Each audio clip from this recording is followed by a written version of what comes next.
What's going on, everybody? It's the Bulls Show, aka Aidan, and welcome back to another video. Ladies and gentlemen, today is the day where we discuss the Chicago Bulls and the Miami Heat, and more specifically, what I would like to see from my Chicago Bulls team heading into this game against the Miami Heat. Day by day, minute by minute, second by second, our first game is coming closer and closer, and the excitement begins to build more and more. And it's going to be a great game, in my opinion. Two very, very tough sides. Miami's still a great team, no matter how much of quality they lost in their team. They're still going to be a very good team in my eyes. And obviously the Chicago Bulls, I personally think, are still a very good team and do have a point to prove coming into this season. We've got a very challenging start. Miami's got a very challenging start as well. It's going to be a great game, ladies and gentlemen, and I'm looking forward to it. And let's see if the Bulls can walk away with the win. But before we get started, please like and subscribe to the Bulls Show. Turn notifications on and let me know in the comments below your thoughts about the chances that the Chicago Bulls have in this game.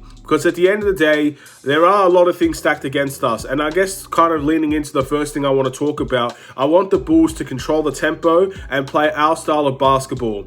I don't want us to rush anything. I don't want us to overcommit to anything. I don't want us losing our heads in this game. Now, the reason why I think that's very important for the Chicago Bulls is because we're going to be in enemy territory. Our first game is not at the United Center. Our first game is not behind our home crowd fans cheering us on every step of the way. The truth of the matter is, we are entering danger zone, ladies and gentlemen. Miami is going to have a packed out arena. It's going to be energetic. It's going to be fun. It's going to be loud, but they're going to be against the Chicago Bulls. We are not going to have a huge amount of support from that Miami Heat arena.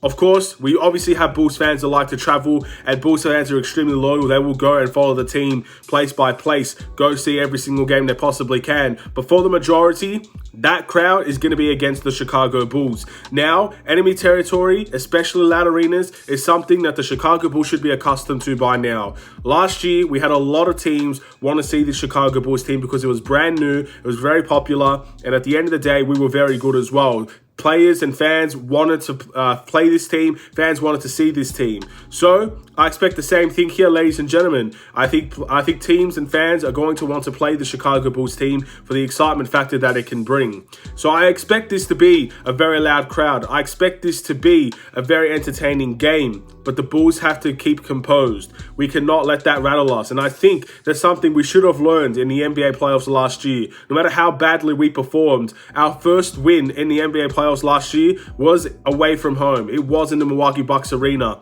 It's a little bit different here because Milwaukee's very close to Chicago. We did have a lot of fans in that arena. It's going to be a little bit different in Miami, but I hope the Bulls have learned that we can walk away with a great win if we can make sure that the fans are not involved as much as they should be. So it's a big game from that aspect, ladies and gentlemen. From every single away game, what you need to do is try to keep the fans out of it. You got to make the fans quiet. You can't get them involved. If you get them involved, then the other team is going to get energized. It's going to get, riled up, and it's going to bring a lot more effort from a team. So the Bulls got to do a good job in that aspect. But moving into some other things, the open randomness of the Chicago Bulls, the playmaking, the cuts, the backdoor cuts, the cuts to the basket, things like that, the movement that we bring.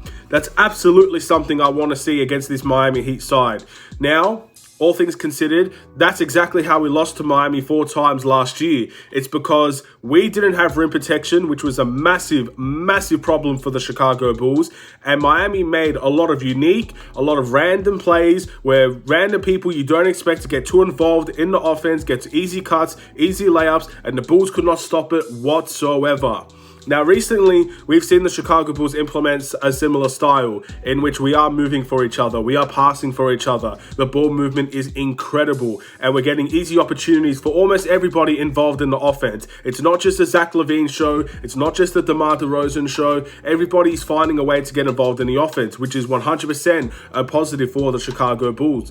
But I'd like to see that against the Miami Heat. Simple as that. It's all fine and good to do it in the preseason when you're practicing on things, you're working on things. And the bench unit was fantastic from that side of things as well.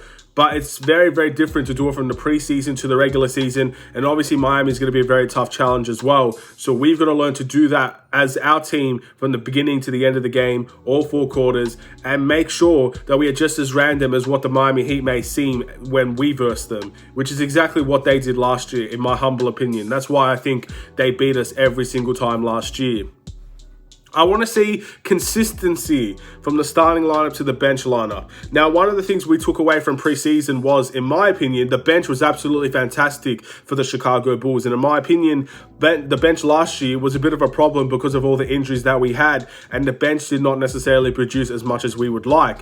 Now, I don't think that's going to be an issue this year. I think our depth from the bench has improved, and I think that our bench production overall has improved as well. So that's going to be a positive. And I want to see consistency from the bench to the starting lineup. The starting lineup wasn't necessarily fantastic, ladies and gentlemen. I think they look a little bit step slow, mainly looking at Zach LaVine and potentially Patrick Williams, two guys that didn't have the best preseason, that started the majority of the preseason as well. Those two guys got to get into rhythm. Those two guys got to make a huge factor in the game. Because Io, in my opinion, has proven he can be a very good role player from that starting point guard position. DeMar DeRozan's going to be DeMar DeRozan. Vucevic shown in the preseason that he could be a solid defensive player when he's engaged on the defensive end, and if he could continue to attack the paint offensively, he's going to be a threat on both sides of the ball as well. We've seen that from preseason. That has to translate to the regular season, but the other guys have to improve as well. That starting lineup cannot be a weakness for the Chicago Bulls. Those are supposed to be the best starting five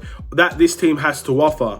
And if we don't see that from the starting five, and we have to see the bench unit pick up the slack for some of those guys, we're going to be in trouble very early, in my opinion. And that's where the inconsistency kind of stems from, ladies and gentlemen. So I hope we do improve our starting lineup production, and we just improve the consistency factor overall from the Bulls starters to the Bulls bench. It's going to take a long time. You don't get everything perfect in the first game of the regular season, but you've got to try to make it as close to perfect as it can possibly be. And that's what I hope the Chicago Bulls can do.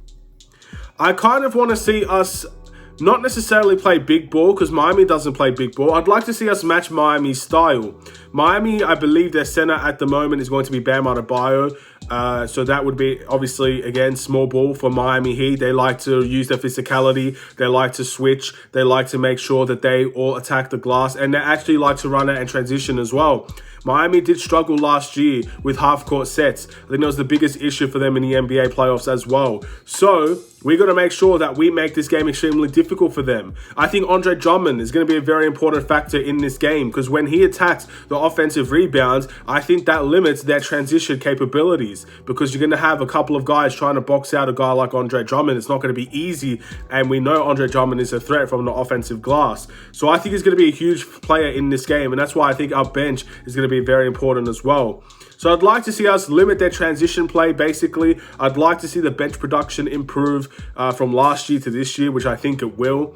I obviously want to see the starting lineup, I guess, get a little bit more chemistry together. I'd like to see consistency in all four quarters. And of course, I'd like to see us control the tempo and take the fans away from this game. Make sure they will not cheer. Make sure they cannot have anything to cheer for. Keep them quiet and see how we can dominate this type of game. Will it be easy? No. Can we walk away with the loss in this game? Absolutely we can. In my opinion, Miami is the favorites to win this game. But the Bulls definitely have a chance. I think we are a dangerous team, and I think we can bring the fight to Miami. But time will tell whether or not we'll be able to do that. So those are just a couple of the things I'd like to see from the Chicago Bulls and the Miami Heat game. I'm not a coach. I don't know the ins and outs. I don't know the X's and O's. I don't know the certain plays that they run. Again, and we're trying to be random. I'm not supposed to know every single play the Chicago Bulls run. And that's just how it's supposed to be. That's what we're trying to accomplish as a team. I think Zach LaVine said something very similar as well. We have to look to ourselves for the, I guess, ball movement and passing that the Bulls want to do. We can't rely on other players coming in at the moment and trying to fix our problems. Right now, this is the team we have. We got to fix our own problems. We got to fix what we see as issues. And the ball movement has to be improved as well. I think we can walk away with the win, but it's definitely not going to be easy. We're going to have to fight for it. And at the end of the day, if we beat this Miami Heat side, I think that's a huge positive start for our regular season. One, we beat a good team, and we know Miami's still going to be a good team. They've got good players. They'll be ready to go. 2, we did it away from home in a very uncomfortable territory, but we managed to do that as well. And obviously, when you get the first win of the season, you're going to gain the confidence to push on for the regular season. So in my opinion, the quicker the first win can come, the better it will be for this Bulls team. Thank you for watching. Please like and subscribe if you're new. Hopefully you agree with some of the things that I've had to say. Also, if you think that the Chicago Bulls, if there's more that they could do, let me know in the comments below and we can discuss that as well. Have a wonderful and safe day. Stay safe, stay healthy, stay tuned for more. Take care and peace.